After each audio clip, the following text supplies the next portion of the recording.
report. Some others that came in after the bulletins were printed is Center Rock, Hoover's Outfitting, Clothesline for Women, SDC, Appalachian Tractor Supply, Baker's Lawn Ornaments, Pizza Hut, Chuck Wagon, Mama Joe's, Monstella Restaurant, JD's Roadhouse, Hometown Pizza, and Village Cafe. They all also donated, along with everyone else who was here. So we appreciate them. Would you give a round of applause to whoever all this?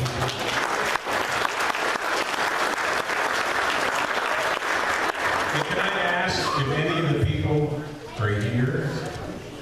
Could you stand for a second? So I know Steve Morocco's around here someplace. Stand up for a second, Steve. Anybody else that was, when they were, your company or whatever donated, would you please stand? Thank you very much.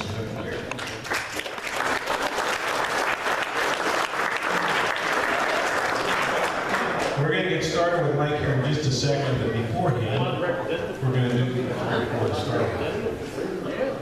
So you better have your attention.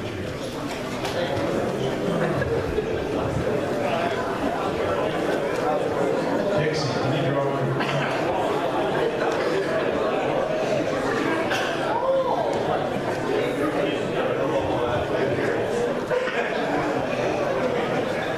All right, number 223, 5223. Last number's on the ticket.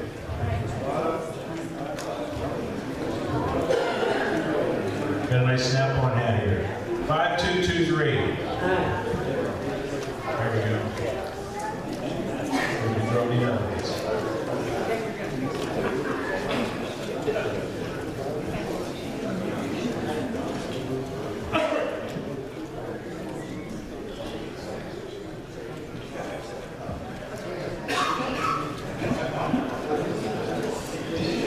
Turkey call.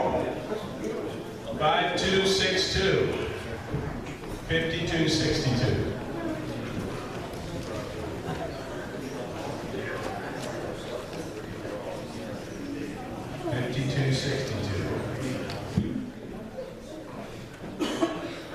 Nobody going. I'm sure that's not your ticket.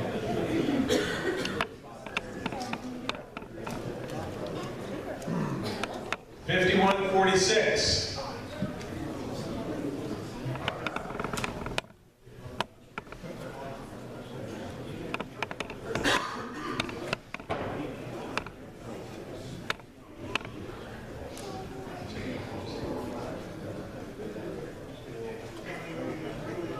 $52.55.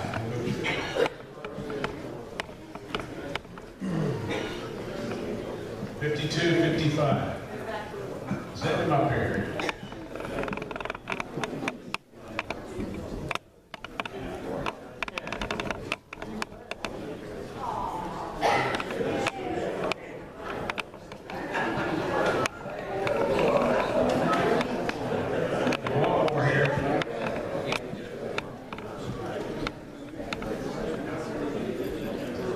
$53.08.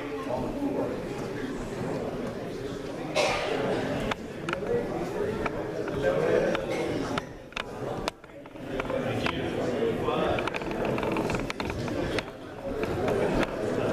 Mike, I think we're ready for you. We're ready for that. This is Mike Radella. He's a trapper, and I don't know what else you were. All right. I'm going to run through some of my equipment here real quick. My main thing right now is I do a lot of animal control work. I've been trapping for well over 50 years now. And I'm one of the original animal control specialists that were licensed here in Pennsylvania. My main tool for that type of work is this trap right here. It's a regular cage trap. Pretty sure everybody's seen a few of these. This professional model, it has a back door on it. And what I like about this style is it very seldom rust. It has real good protection on them. You don't have to paint them or keep them up. I have caught untold amount of critters in these things. And doing animal control work, I've taken animals out of just about any place you can imagine. I've had to tear bathtubs out up in the Hidden Valley to get the animals out. I once did a job down here by Rockwood a long time ago. Somebody remodeled one of the farmhouses and put a false ceiling in. They had a party and somebody knocked one of the panels out and the living room filled full of snakes. So I was down there at 1:30 in the morning picking snakes out of the living room right now. So I've been on all kinds of different calls. My main two critters are raccoons and skunks. My neighbor calls me the skunk whisperer. He had a birthday party for his sons one day, and he was getting everything set up, and there was two of them in his yard. He asked me if I could take care of them. I normally set the cages out overnight, hopefully get the animals by the next morning. Well, the party was starting in an hour. I set the cages on the edge of his mowed grass in his lawn, and actually herded the skunks around until they went into the cages. If you're very careful with skunks, I tell people skunks are just mostly like police officers. They don't fire unless they have to. Okay? If you get them all shook up, they will definitely fire. I've taken skunks from different buildings. I took one, a lady left her little push-out basement window open one day. The skunk came through, crawled down her wood pile, and crawled in her pull-out couch. It was hibernating in her all winter. By the time the wood pile had been used up, the skunk had no way of getting back out. I caught that skunk on the same day as the Jeff and Moss sports show. I had to use my wife's car, put the cover over in the cage, put it in the trunk. Now, I didn't have to worry about it being too hot in the vehicle, so it wasn't going to hurt anything. But that skunk stayed in that trunk all through the Jeff and Moss show the whole day on Friday until I brought it home that night. My wife still doesn't know it was in there. I know.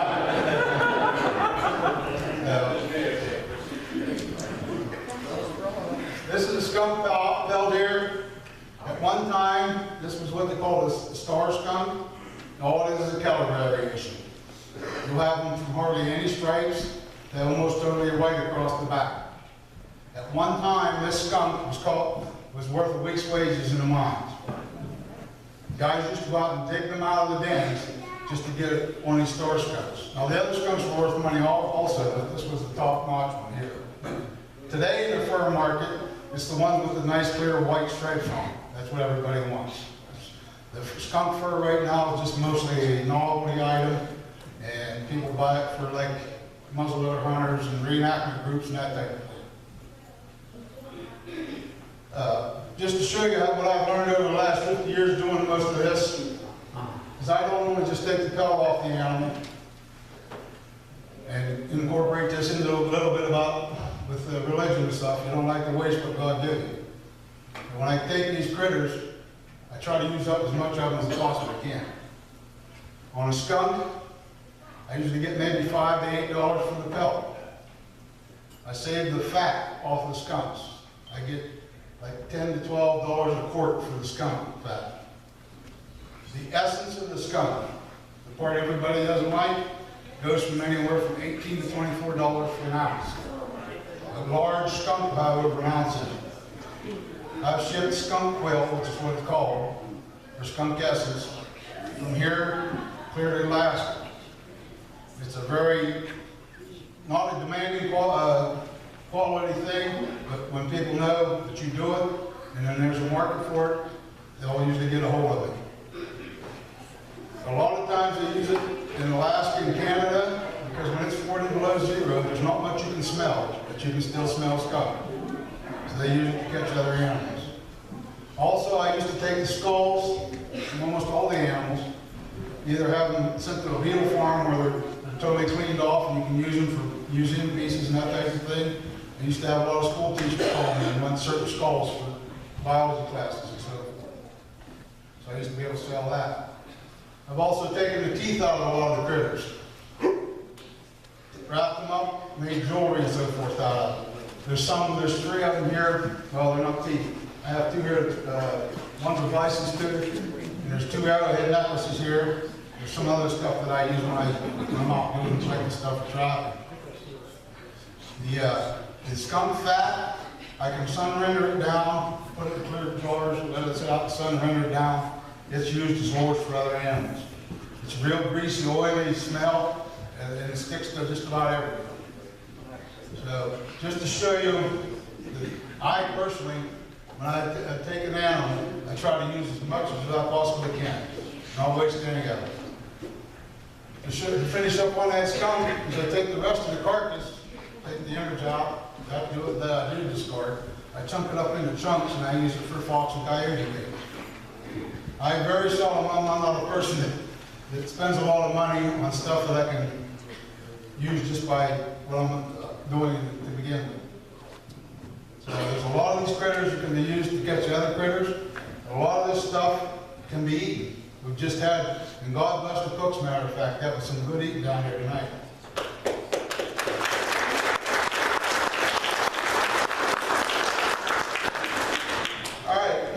Trap is a cage, another small type of cage trap. This is mostly for the smaller animals, squirrels and so forth. There's also another wooden box trap, which is the only one I found that will take a lot of rabbits. Cage traps do not work very well on rabbits.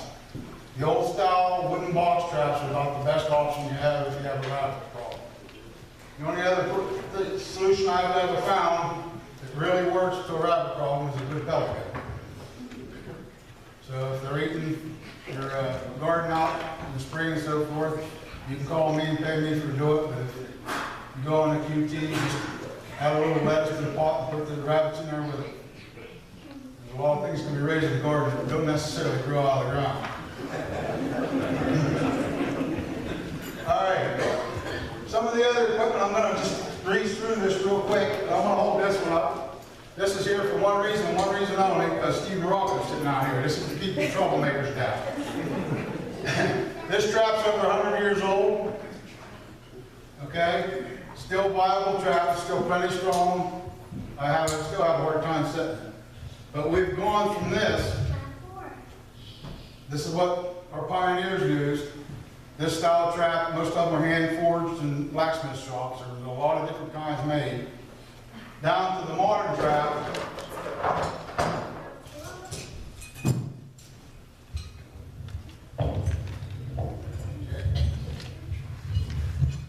which is this setup.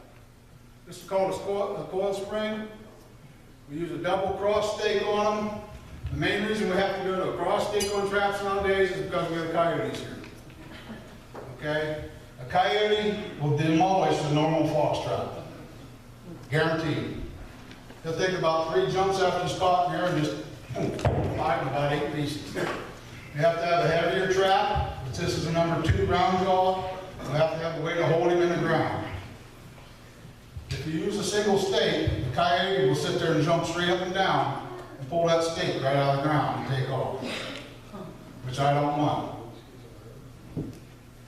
This is our setup that we use for them nowadays. There's another way of using it called a cable stake. It's a little flat piece of metal you drive in the ground with a piece of cable on it. It'll also hold coyotes. But a single stake will not. Some of the other style traps we use. This is a 1.5 coil spring with a square jaw. I like to use that a lot for raccoons, possum and skunk. And even smaller still is a number 1 coil spring. Okay, this really works real well on raccoons. The main reason for that is it doesn't leave a lot of room for the raccoon to work on himself. They will chew it themselves if you catch them in a trap. The other animals not so much, but the raccoons will. So we've gone to the smaller size and a lot less room and hold a real strong little trap, and they will hold raccoons with no problem. The new modern style raccoon trap, believe it or not, is this setup right here. Okay? This is called a tube trap or a dog-proof trap.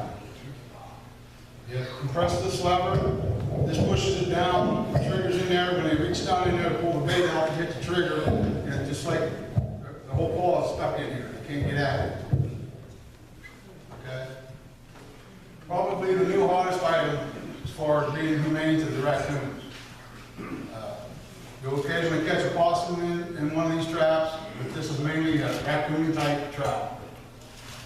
Why they call it DP or dog proof is a dog cannot get his foot down in there to get the bait.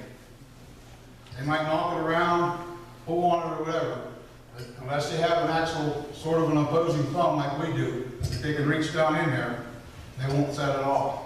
So I use a lot of these on control work because if there's dogs and cats in the neighborhood, I need to get rid of the possums and the raccoons. This is what I'm starting to use, either this or the cage trap. There's a lot of new designs and stuff on traps nowadays, and everything's improving. We have, throughout the United States and Canada, a thing called Best Management Practice, and they study traps over and over and over again to make the best ones for that animal that you're after.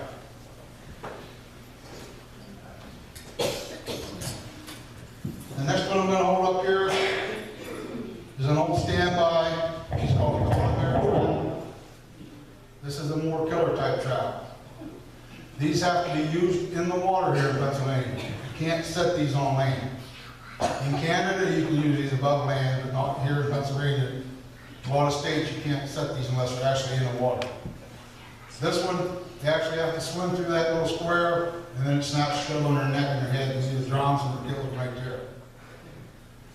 If any of you youngsters see a trap like this, only a lot bigger, it's almost 10 inches by 10 inches. If you see that style trap, do not get close to it. Okay? Those are set for beaver trapping, and if you get caught in one, you're going to be in a bunch of trouble.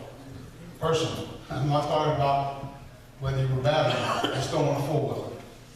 It's all I can do to set them barehanded, and a lot of guys have to use setters and different types of things just to set the traps. Now, the reason we use a trap that size for beaver, this is a beaver pelt. Weighed 54 pounds. Caught the Castleman River right below Myersville High School. Okay? That's the main reason we have to go to the bigger style traps and bigger, stronger stuff to hold. The largest one that I know of, that I've seen in my 50 years, was in Minnesota, weighed 127 pounds. They had to put it on a tripod to get it up off the ground and take pictures.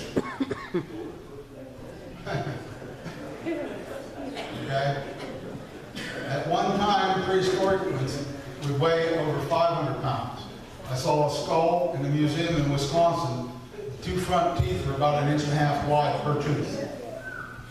The skull was almost the size of a grizzly bear. So I guess the trees were much larger back then, I don't know. God seemed fit to get them a little bit smaller. This animal, believe it or not, is what got us across the Ohio River in the history of the United States.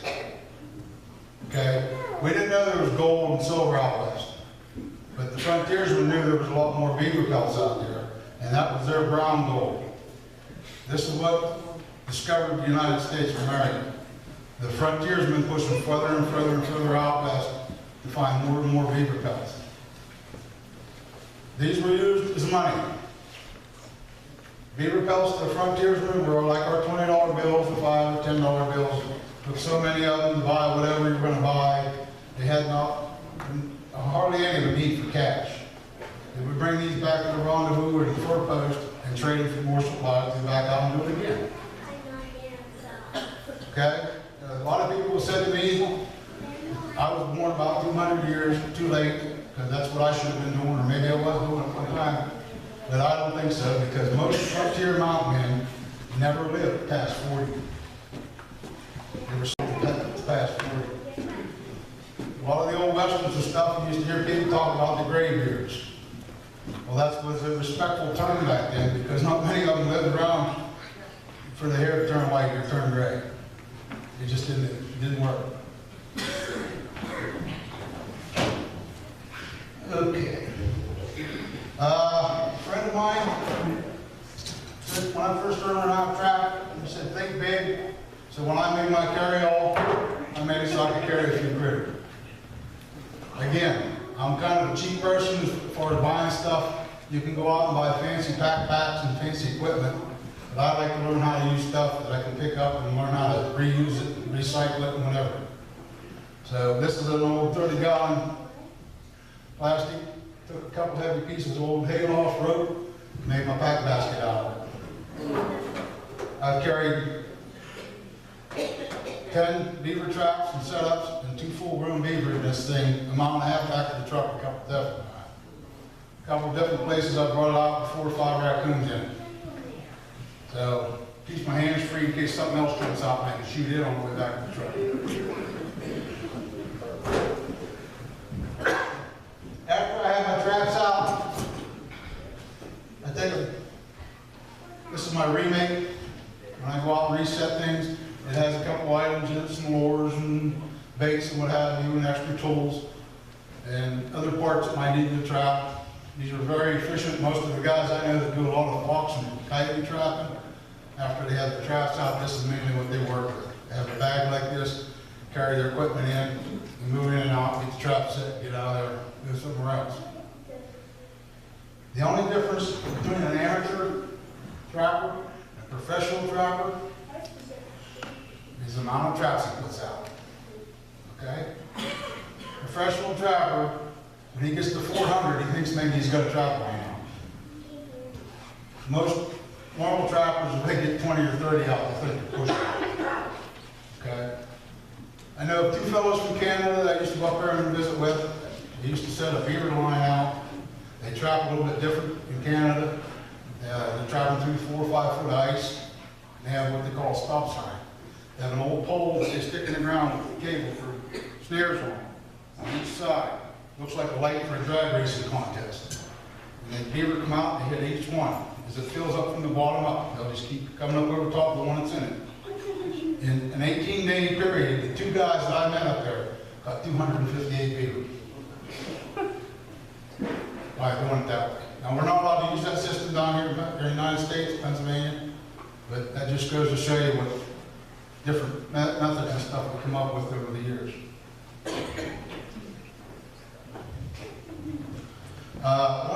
Another important tool that I use when I do animal control work is this item right here.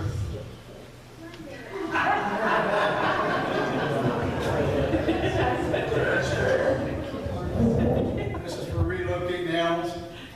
If I'm going to get one out from underneath the attic or out of the attic or out of the basement and stuff, get relocated and put it in the cage, I can use this.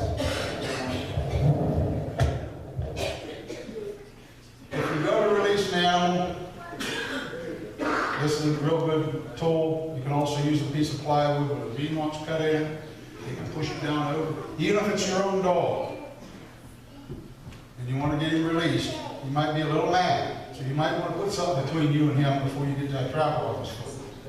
Now don't get upset if your dog gets caught in one of my traps. I'm not going to get upset if your dog gets in one of my traps. So vice versa. 90% of the time, I have permission to be there long before you guys did to go there hunting. A lot of guys that hunt don't even ask permission. They just go in and hunt for the day and leave. Okay? It's not a battle of which one of us is right or wrong. We're all in this together. We're all outdoorsmen. Get him out of there. Get your dog out of there as quickly as possible if you can. Do things sit.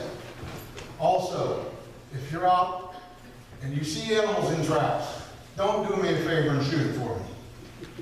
Okay? I'll take care of it. It's kind of hard to sew a fox back together after you got hit with a 30-06. And this year, foxes were paying $50, so I don't like losing $50 that often.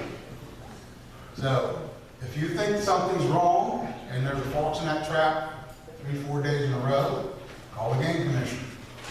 Okay? But I'll give you a real quick story on that deal. I trapped a small bridge.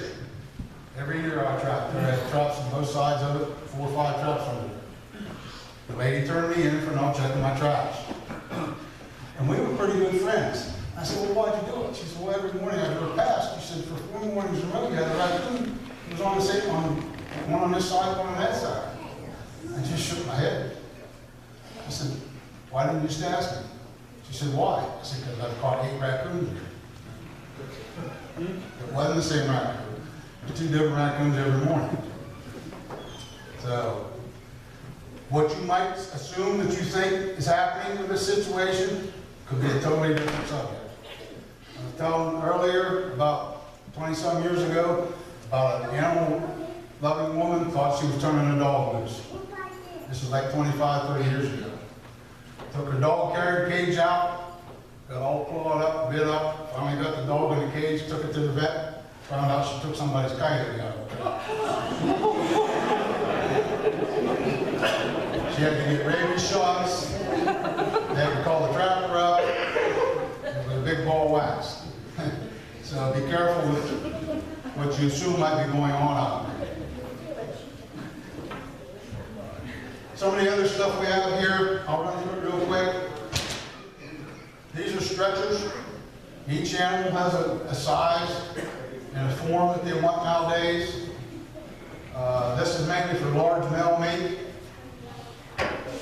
This one's for muskrat. This one's for small male meat and red squirrels. Believe it or not, our little pine squirrels we have here in Pennsylvania, clear up in through Canada, sell for $1.85 each, just for the skin.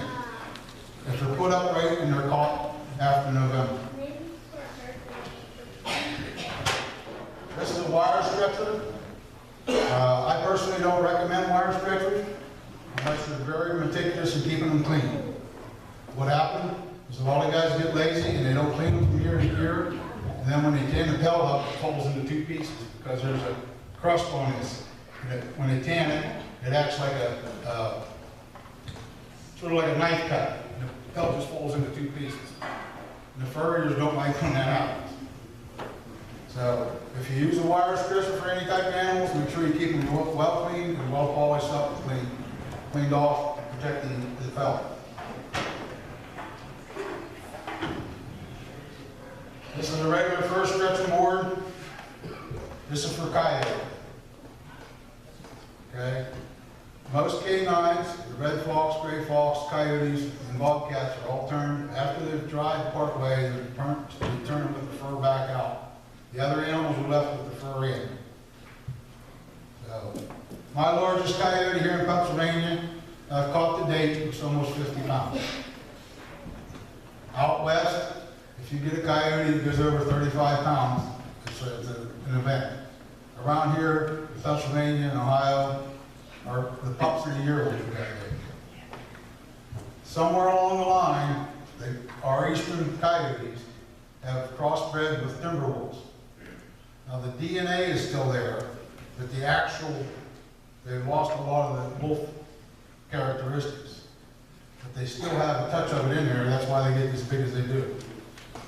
It has something to do with the fissures in the skull where they're joined together on how much DNA is left over from the wolf.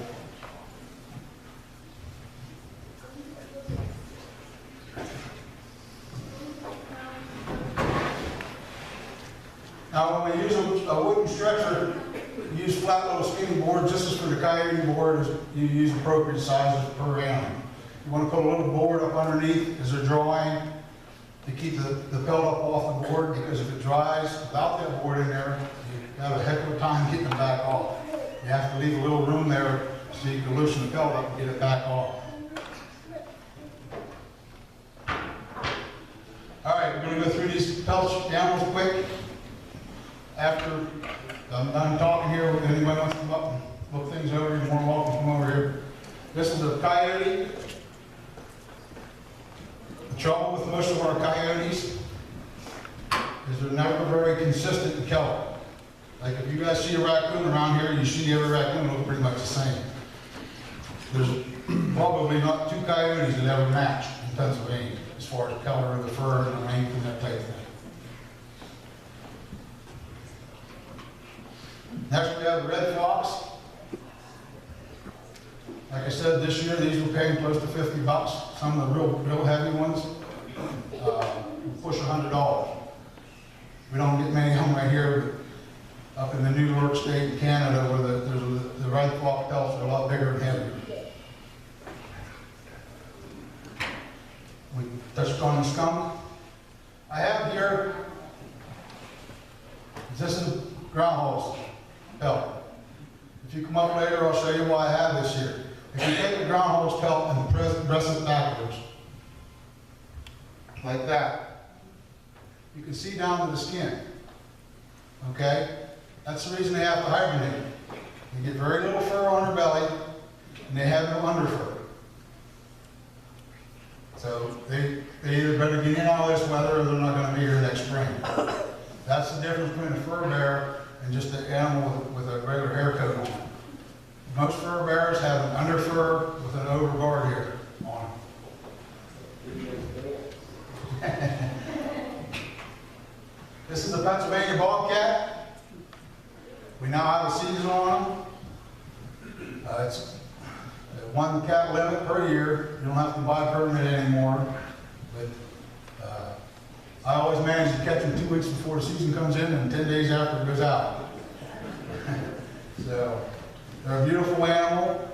The top bobcats in the United States, the one from Montana and Idaho and so forth, last year went for $1,688 for one pelt. Okay? Most of ours here in Pennsylvania will go for around $100. But if you're only allowed to catch one, that just barely fills the gas tank up. This little fella here, we've all seen this one. This is a possum.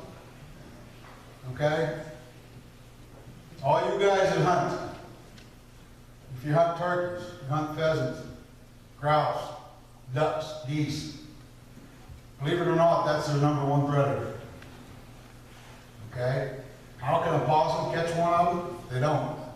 They just go around and spring and eat every egg in the nest. They're also hard on songbird eggs. They'll get up above the nest and the limb above it, hang by their tail, and just sit there and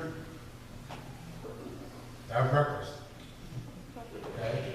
We always tease each other with fox trappers that this is the fastest animal there is, because it seems like when you make a perfect fox set, you go there the next day, and the possum beats everything else there.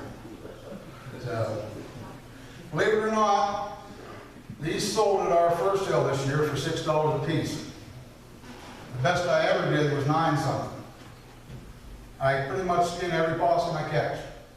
Like I said earlier, if I'm going to take it, I'm going to use it. I don't waste it. If I could possibly think of some other way of using it, I will.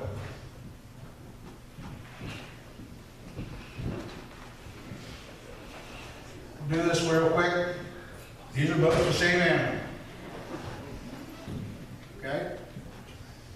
This is a blonde phased raccoon or a partially albino.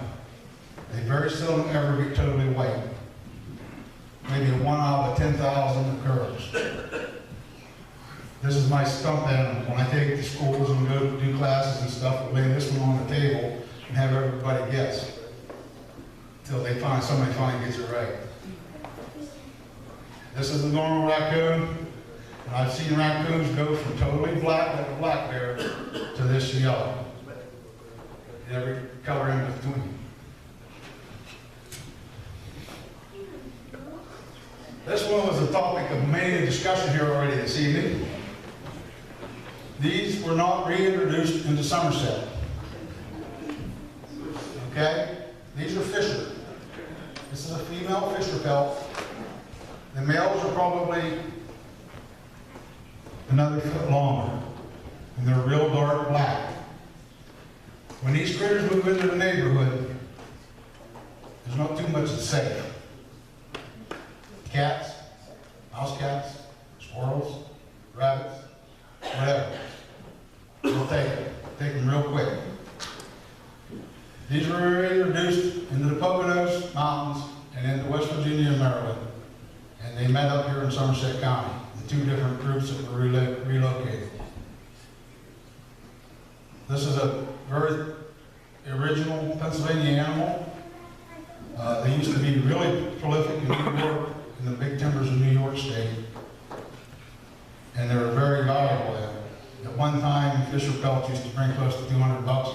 Some of the better ones right now will bring 100. Again, we're only allowed 1 here in PA. But we finally got a season open on them again. That's all due to sportsman's dollars. With the new conservation and so forth, and relocation things. These were supposedly enough back out to control the porcupine population. And let me tell you something, that ain't the only thing they'll control.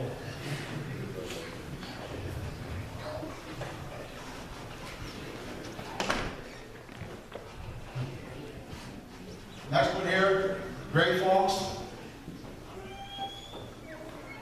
Very susceptible to calling.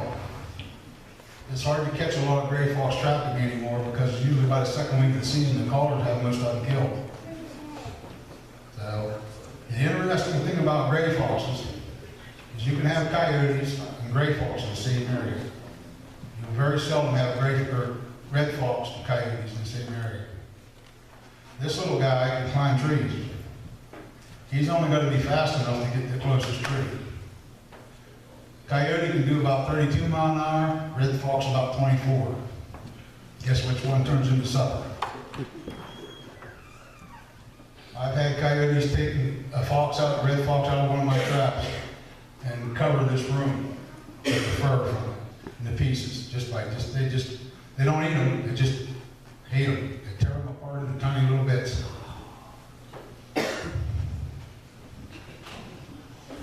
Okay, next one is a mink belt. There's quite a few mink here in Pennsylvania and Somerset County. This year they were paying right around $20, $25 a piece for them. Okay? This used to be the number one item that the ladies wanted a coat made out of. Okay, then the man got involved. We farm raise them now. A farm raised mink makes this look like a midget. Okay? They're that long, about that wide, and every color over the rainbow. The number one fur farm animal right now is mink, and China raises more than anybody ever has. I think they're up to like 80 million ranch mink a year, and they still don't have enough. They're still after our wild mink and our ranch mink.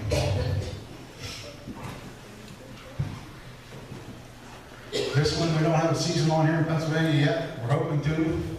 A lot of other states have it. This is a river otter. Okay, they are here in Pennsylvania. About 3 years ago, we accidentally caught one behind the Myersdale High School in a beaver trap.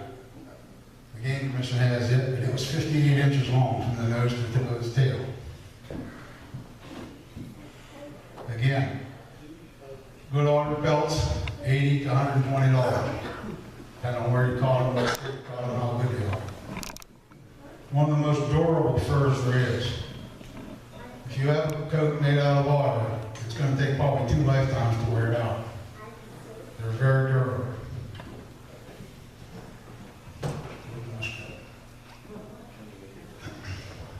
This is the one everybody usually starts out with. This is a muskrat. Okay. Used to catch them. Probably have to catch 100 in about a month. Now, if you can catch 100 in the whole season, you're lucky. There's all kinds of things that affects the muskrats, from pesticides to other critters, to I wouldn't say over-trapping, but I used to be able to go out and catch, like I said, 30, 40 in 2, 3 days with no problem. Now it took probably 3 weeks for me to catch 2 dozen this year. Okay, that has a lot to do with other factors other than us trapping. They're a low man on the totem pole. Everybody else likes these. Mink like them, hawks and owls eat them. They're just like rabbits.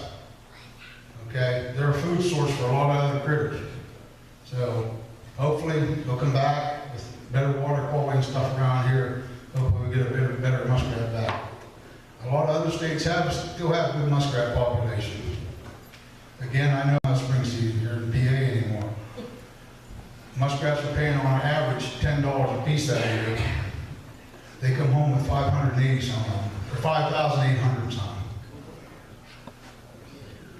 Okay, so that just shows you what having a good quality grasslands and habitat will do for those critters.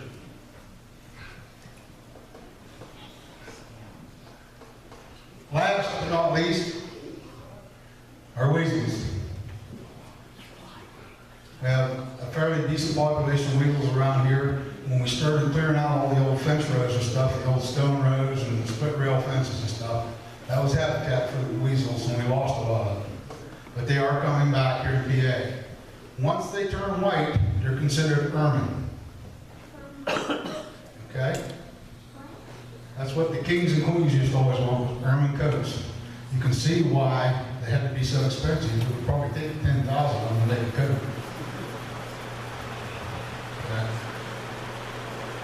Very vicious animal. If they were the size of a bear, it wouldn't be safe to walk in the woods. I remember a fella getting killed by a weasel one time. You know why, Steve? Yeah, he's standing on the railroad tracks, didn't hear the weasel.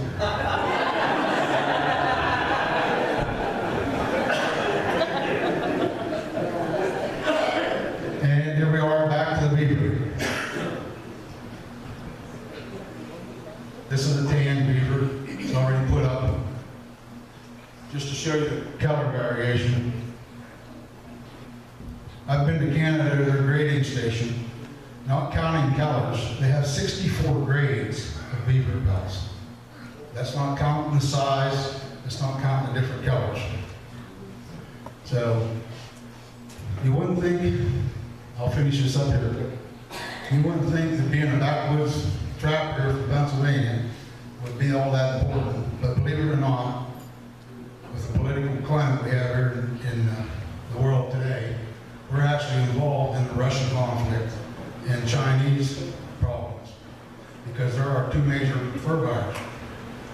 So here we are, chopping a couple of raccoons here in the back porch in Somerset County, and we're getting involved in international affairs because of import and export rules.